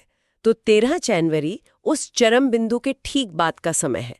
ये एक तरह का ऐलान है कि साल का सबसे मुश्किल, सबसे ठंडा और अंधेरा दौर अब खत्म होने वाला है। अच्छा, तो ये एक तरह का साइकोलॉजिकल टर्निंग पॉइंट है। ये मनाने का एक तरीका है कि चलो सबसे बुरा वक्त गुजर गया। बिल्कुल। ये सिर्फ उम्मीद नहीं है, ये उस उम्मीद का जश्न है। और यहीं पर स्रोतों में इस्तेमाल हुए 2 शब्द बहुत अहम हो जाते हैं, फर्टिलिटी यानी उर्वरता और स्पार्क ऑफ लाइफ यानी जीवन की चिंगारी। हाँ, ये शब्द थोड़े भारी लगते हैं। सुनने में ये भारी भरकम शब्द लगते हैं, लेकिन असल में इनका मतलब बहुत जमीनी है। हाँ, इसे थोड़ा आसान करते हैं। जब हम उर्वरता या फर्टिलिटी की बात कर रहे हैं तो इसका मतलब सिर्फ इंसानी बच्चे के जन्म से तो नहीं है। नहीं, इसका दायरा बहुत बड़ा है। सबसे पहले तो ये जमीन की उर्वरता है। पंजाब, हरियाणा, ये कृषि प्रधान इलाके हैं। राइट। इस समय तक रबी की फसल यानी गेहूं खेतों में लहलहा रही होती है। तो लोहड़ी उस फसल के लिए एक प्रार्थना है, एक शुक्रिया है कि जमीन ने हमें दिया, और एक उम्मीद है कि आगे भी पैदावार अच्छी हो। जब फसल अच्छी होगी तो घर में समृद्धि आएगी, जिसे हम बरकत कहते हैं। तो ये उर्वरता सीधे सीधे घर की खुशहाली से जुड़ी है। और जीवन की चिंगारी या स्पार्क ऑफ लाइफ, कड़ाके की ठंड में तो वैसी सब कुछ सुस्त और ठंडा पड़ जाता है। वही तो बात है। स्पार्क ऑफ लाइफ का मतलब है वो अंदरूनी आग, वो ऊर्जा जो हमें उस ठंड और सुस्ती से लड़ने की ताकत देती है। अच्छा। आयुर्वेद में जिसे जठराग्नि कहते हैं, वो पाचन की आग जो हमारे शरीर को गर्म रखती है। ये त्योहार उस अंदर की आग को और बाहर की आग को यानी अलाव को एक साथ मनाने का जरिया है। वाह। ये एक तरह से प्रकृति को चुनौती देना है कि तुम कितनी भी ठंड ले आओ, हमारे अंदर की और हमारे समुदाय की गर्मी जिंदा रहेगी। ये समुदाय की गर्मी वाली बात बहुत दिलचस्प है, क्योंकि लोहड़ी का पूरा नज़ारा यही होता है, एक बड़ा सा अलाव और उसके चारों तरफ पूरा मोहल्ला। बिल्कुल, ये सिर्फ गर्मी देखने के लिए तो नहीं होता होगा। बिल्कुल नहीं। वो अलाहो इस त्योहार का दिल है, उसका केंद्र है। आग की अपनी एक प्रतीकात्मक शक्ति है। आग एक ट्रांसफॉर्मर है। ट्रांसफॉर्मर कैसे? वो अंधेरे को रोशनी में, ठंड को गर्मी में और कच्चे अनाज को पके हुए भोजन में बदलती है। जब एक पूरा समुदाय उस आग के चारों ओर इकट्ठा होता है तो वो सिर्फ शारीरिक गर्मी नहीं ले रहा होता, वो एक कलेक्टिव कॉन्शियसनेस, एक सामूहिक ऊर्जा बना रहा होता है। ये एहसास कि इस मुश्किल मौसम में हम अकेले नहीं हैं, हम सब साथ हैं। ये बात सच है। मुझे याद है दिल्ली की सोसाइटियों में भी, जहां लोग मुश्किल से एक दूसरे से बात करते हैं, लोहड़ी की रात को उस एक अलाव के चारों ओर सब एक हो जाते हैं। हाँ बिल्कुल। उस वक्त के लिए सारे मतभेद उस आग में जल जाते हैं। और उस आग में हम सिर्फ लकड़ियां नहीं डालते, तिल, गुड़, रेवड़ी, पॉपकॉर्न, मूंगफली भी डालते हैं। इसका क्या तर्क है? इसके पीछे भी गहरा विज्ञान और परंपरा है। ये कोई भी रैंडम चीजें नहीं है। ये सब सर्दियों की फसल या उससे जुड़ी चीजें हैं। अच्छा। तिल, गुड़, मूंगफली, इन सब की तासीर गर्म मानी जाती है। ये वो चीजें हैं जो शरीर को अंदर से गर्मी देती हैं। राइट। पॉपकॉर्न मक्के से, मुरमुरे चावल से, ये सब नई फसल का प्रतीक है। तो जब हम इन्हें आग में डालते हैं तो वो एक तरह की आहुति है, एक धन्यवाद है अग्नि देवता और प्रकृति को। मतलब ये एक तरह का जेस्चर ऑफ ग्रैटिट्यूड है कि जो कुछ भी जमीन से हमें मिला उसका पहला हिस्सा हम आपको अर्पित कर रहे हैं, इस उम्मीद के साथ कि आपकी कृपा बनी रहे। हाँ, ये तो उसी तरह की भावना है जैसे घर में पहली रोटी गाय के लिए निकाली जाती है। बिल्कुल वही सिद्धांत है, ग्रैटिट्यूड बिफोर कंजम्पशन। ये हमें हमारी जड़ों से, हमारी जमीन से जोड़ता है। और ये सब बहुत गंभीर पूजा पाठ के माहौल में नहीं होता। नहीं, बिल्कुल नहीं। माहौल पूरा जश्न का होता है, नाच गाना, ढोल और वो गीत, खासकर एक गीत जिसके बिना लोहड़ी अधूरी है। सुंदर मंदिरिये हो, तेरा कौन बचा रहा हो। दुल्ला भट्टी वाला। हो। हाँ, दुल्ला भट्टी वाला। हम सब ने ये बचपन से गाया है, लेकिन मुझे लगता है बहुत से लोगों को, मुझे भी कुछ समय पहले तक, इसकी पूरी कहानी नहीं पता थी। कौन था ये दुल्ला भट्टी और एक त्योहार के गीत का वो हीरो कैसे बन गया? ये लोहड़ी का सबसे दिलचस्प पहलू है। ये त्योहार किसी देवी देवता से नहीं बल्कि एक लोक नायक, एक ह्यूमन हीरो से जुड़ा है। दुल्ला भट्टी, जिसका असली नाम अब्दुल्ला भट्टी था, मुगल बादशाह अकबर के समय में पंजाब का एक मशहूर बागी था। उसे पंजाब का रॉबिन हुड कहा जाता है। Robin hood? हाँ। मतलब वो अमीरों को लूटकर गरीबों में बांटता था? हाँ, कुछ वैसा ही। वो मुगल शासन के खिलाफ था, खासकर जमींदारों और अमीरों के शोषण के। वो गरीब किसानों का मसीहा था। अच्छा। कहानी ये है कि उस इलाके में एक गरीब ब्राह्मण की दो बहुत सुंदर बेटियां थीं, सुंदरी और मुंदरी। इलाके का हाकिम उन पर बुरी नजर रखता था और उन्हें जबरदस्ती उठाना चाहता था। और उस गरीब पिता के पास अपनी बेटियों को बचाने का कोई जरिया नहीं था। बिल्कुल। तब वो मदद के लिए दुल्ला भट्टी के पास पहुंचा। दुल्ला भट्टी ने न सिर्फ उन लड़कियों को उस हाकिम से बचाया, बल्कि एक पिता की तरह उनकी शादी भी करवाई। कहते हैं कि रात के अंधेरे में जंगल में आग जलाकर उसी के फेरे लगवाए। अरे वाह। और शगुन के तौर पर देने के लिए जब कुछ नहीं था तो उसने अपनी झोली से शक्कर और गुड़ निकालकर उनकी झोली में डाल दिया। माल है। तो जो हम लोहड़ी पर आग जलाते हैं वो एक तरह से उन दो लड़कियों की शादी की आग का प्रतीक है। बिल्कुल। और जो बच्चे घर घर जाकर लोहड़ी मांगते हैं, वो दुल्ला भट्टी की उस लूट का प्रतीक है जो उसने गरीबों के लिए की थी। वो गीत सुंदर मुंदरिये हो, उन दो लड़कियों की कहानी है। तेरा कौन बेचारा हो। हाँ, तुम्हारा कौन है। दुल्ला भट्टी वाला, दुल्ला भट्टी है ना। हाँ। ये गीत सिर्फ एक गीत नहीं है, ये एक भरोसा है। ये समुदाय की उस भावना का प्रतीक है कि हम एक दूसरे की रक्षा करेंगे, खासकर अपनी बेटियों की। वाह। एक फसल के त्योहार के साथ सामाजिक न्याय और नारी सम्मान की ऐसी कहानी का जुड़ना इसे बहुत शक्तिशाली बना देता है। ये को सच में ये पूरी नई परत खोल देता है। इसका मतलब लोहड़ी सिर्फ प्रकृति का धन्यवाद नहीं बल्कि इंसानियत और हिम्मत का भी जश्न है। लेकिन क्या ये जश्न पूरे भारत में एक जैसा है या इसके अलग अलग रूप भी हैं? हम इसे ज्यादातर पंजाब से जोड़ते हैं। मुख्य रूप से ये उत्तर भारत का त्योहार है, लेकिन इसके रंग अलग अलग हैं। हाँ, पंजाब में ये ढोल, भांगड़ा और गिद्दे के साथ बहुत जोर शोर से मनता है। हाँ, वो तो है। जम्मू में एक बहुत खास परंपरा है छज्जा बनाने की। लड़के मोर की तरह दिखने वाला एक छज्जा बनाते हैं, उसे सजाते हैं और फिर उसे लेकर नाचते हुए घर घर जाते हैं। ये भी लोहड़ी मांगने का ही एक तरीका है। इंटरेस्टिंग।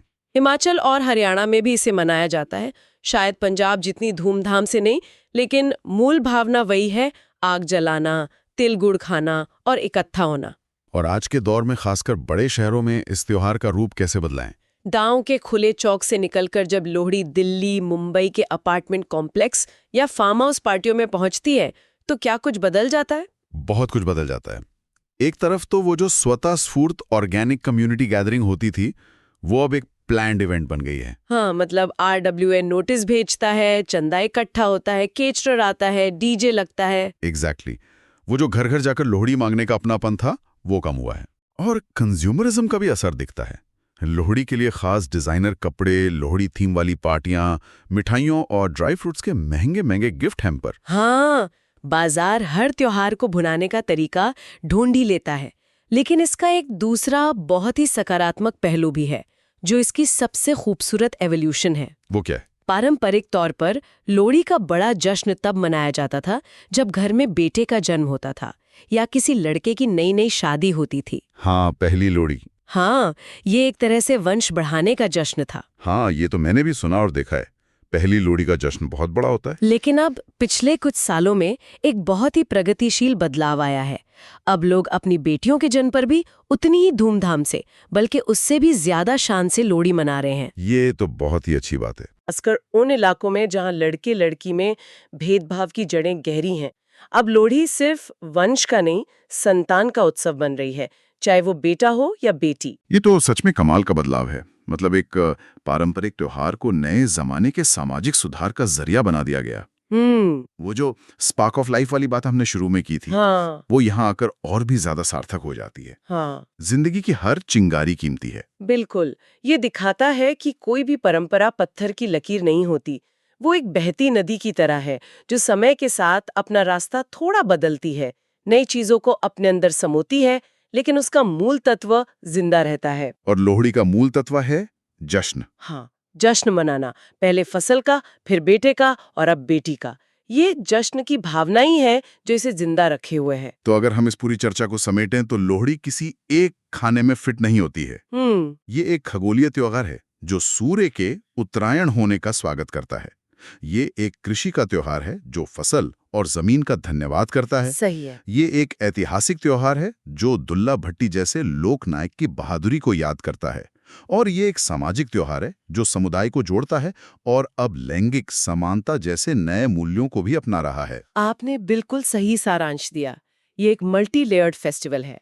इसकी हर परत में एक कहानी, एक मतलब और एक सीख छिपी है। और सबसे बड़ी सीख यही है कि सबसे घने अंधेरे और सबसे ज्यादा ठंड में भी उम्मीद की, समुदाय की और जीवन की एक चिंगारी जलाए रखना कितना जरूरी है। चलिए आगे बढ़ते हैं।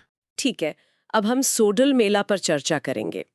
तो हमारे पास जो जानकारी है वो पंजाब के जलंधर में लगने वाले एक बहुत पुराने और मशहूर मेले सोडल मेले के बारे में है। ये मेला बाबा सोडल नाम के एक संत को श्रद्धांजलि देने के लिए मनाया जाता है।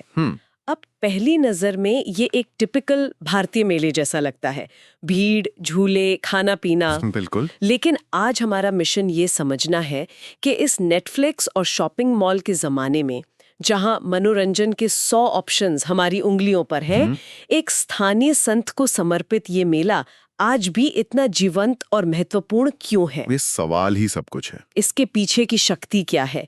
ये सिर्फ एक इवेंट है या उससे कहीं बढ़कर कुछ है? क्योंकि भारत में मेला शब्द का मतलब सिर्फ एक फेयर या कार्निवल नहीं होता। पश्चिम में जब हम फेयर की बात करते हैं तो दिमाग में रोलर कोस्टर्स, कॉटन कैंडी और गेम्स आते हैं। हाँ, सही बात है। लेकिन भारत में एक मेले की आत्मा उसकी आस्था में बसती है।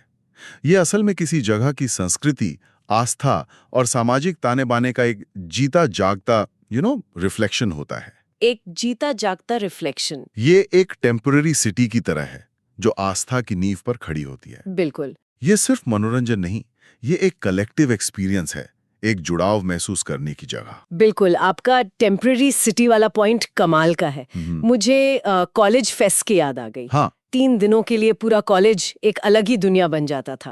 एक कॉमन आइडेंटिटी होती थी। सही। लेकिन ये मेले तो पीढ़ियों की यादों का हिस्सा है।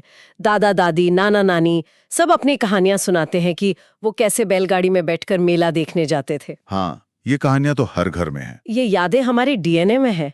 तो चलिए इस परंपरा की परतों को खोलते हैं और इस मैजिक को समझने की कोशिश करते हैं। बिल्कुल। तो सबसे पहले बेसिक चीजों पर आते हैं, कब और कहाँ। सोर्स बताता है कि ये मेला हर साल जालंधर में भादों के महीने में यानी सितंबर के आसपास लगता है। लोकेशन और टाइमिंग दोनों ही बहुत स्पेसिफिक हैं। ऐसा नहीं कि कभी भी कहीं भी मना लिया। क्या इस महीने का कोई खास सांस्कृतिक या कृषि संबंधी महत्व है? नहीं, ये बिल्कुल भी आर्बिट्ररी नहीं है। ये स्पेसिफिसिटी ही इन परंपराओं की जड़ है। ओके। भादों का महीना, इसे समझिए। ओके। ये वो समय है जब मॉनसून की भीषण बारिश खत्म हो रही होती है और मौसम धीरे धीरे बदलने लगता है। अच्छा। किसानों के लिए ये एक तरह से राहत का समय होता है। फसलें खेतों में पकने की ओर बढ़ रही होती हैं और बारिश की चिंता कम हो जाती है। मतलब एक तरह से ठहराव का समय। बिल्कुल। तो ये समय प्रकृति और इंसान दोनों के लिए एक तरह से उत्सव का होता है। प्रकृति भी जश्न की मूड में होती है और इंसान भी। हाँ। हमारे ज्यादातर त्योहार और मेले इसी एग्रीकल्चरल साइकिल से जुड़े हैं। ये बात तो है। हम शहर में रहने वाले लोग ये सब भूल गए हैं। बिल्कुल। हमारे लिए तो साल का हर दिन एक जैसा होता है, लेकिन गांव में आज भी जीवन मौसम के हिसाब से चलता है। जैसे दिवाली की सफाई सर्दियों के आने का सिग्नल देती है। सही उदाहरण है। वैसे ही ये मेला भी एक खास मौसम का प्रतीक है। ये सिर्फ कैलेंडर की एक तारीख नहीं है, ये लोगों के जीवन के रिदम का हिस्सा है। और सोर्स ये भी कहता है कि पंजाब के मुख्य मेलों में से एक है। ये मुख्य शब्द यहाँ बहुत वजन रखता है ना? बहुत ज्यादा।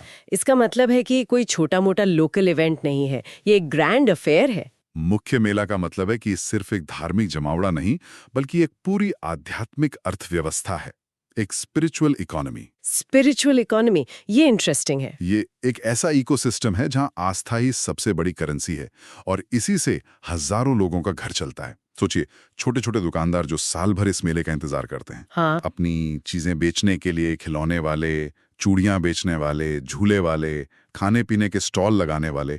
कितने लोगों की रोजी रोटी से जुड़ी होती है।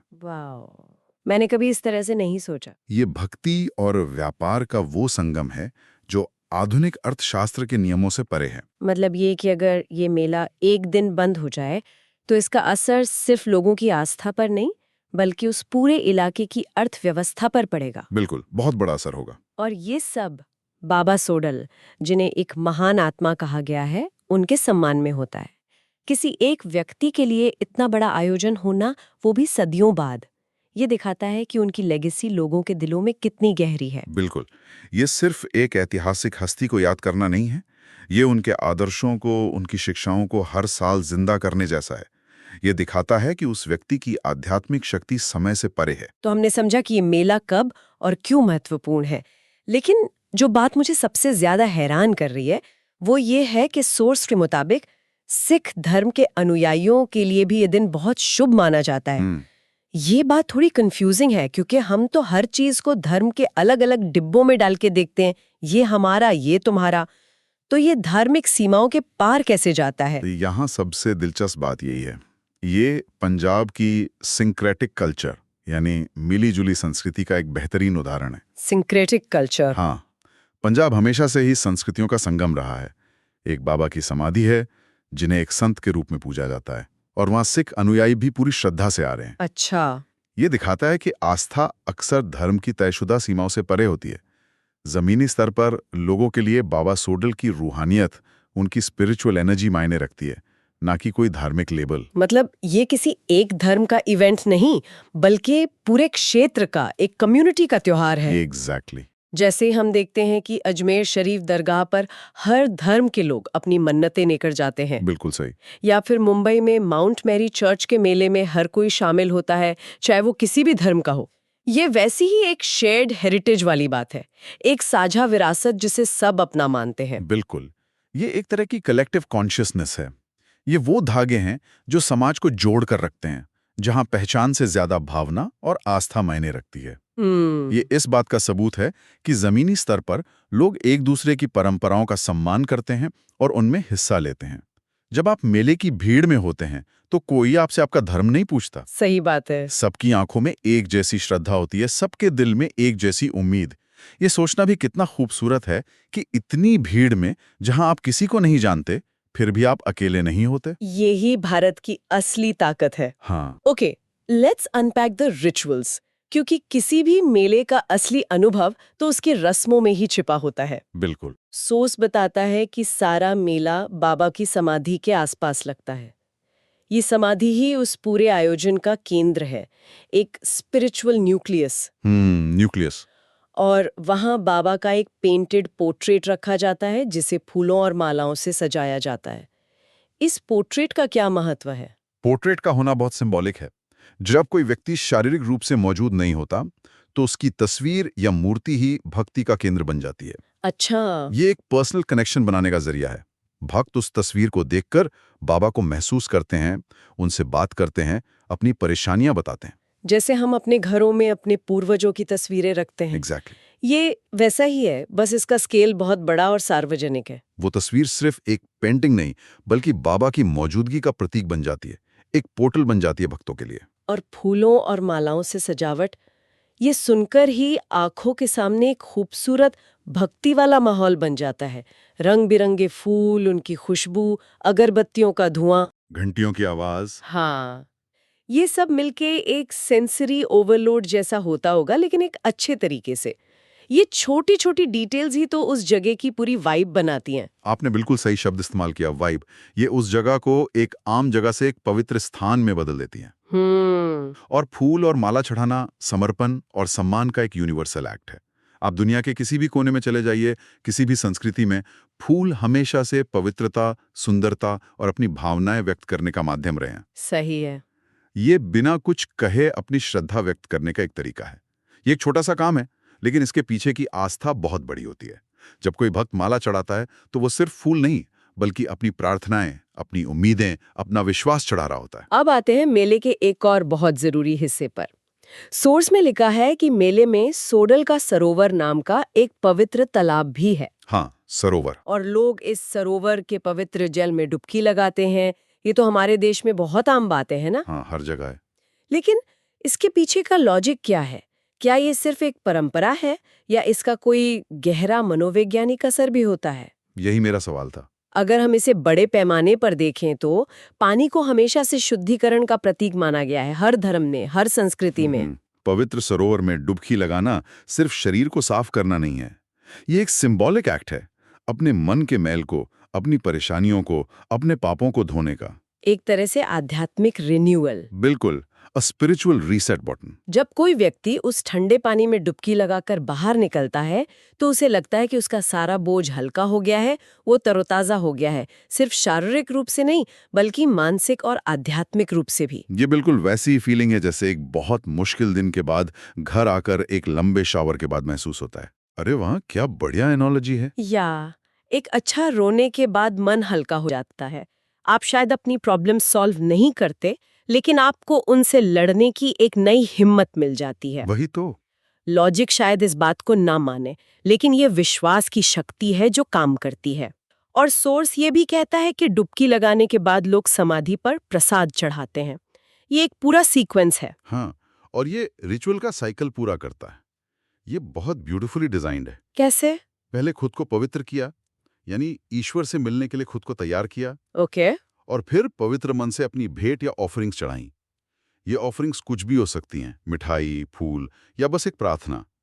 ये भक्त और भगवान के बीच एक रिश्ते को मजबूत करता है। It's a dialogue through rituals. पहले डुबकी लगाकर अपनी बात कही, अपनी परेशानियां धोईं और फिर प्रसाद चढ़ाकर उस रिश्ते को और पक्का किया, धन्यवाद दिया। ये एक पूरा अनुभव है जो आपको रोजमर्रा की जिंदगी से निकालकर एक अलग ही दुनिया में ले जाता है। So what does this all mean? ये सॉडल मेला सिर्फ एक वार्षिक कार्यक्रम नहीं है, ये एक कैलेंडर इवेंट से कहीं ज्यादा है। बहुत ज्यादा। ये आस्था, समुदाय और परंपरा का एक संगम है।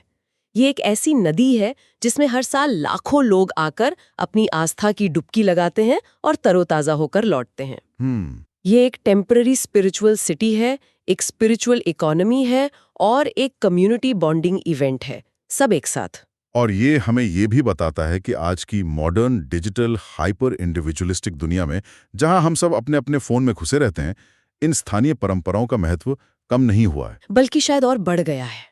हाँ बिल्कुल, ये लोगों को अपनी जड़ों से जोड़े रखती हैं।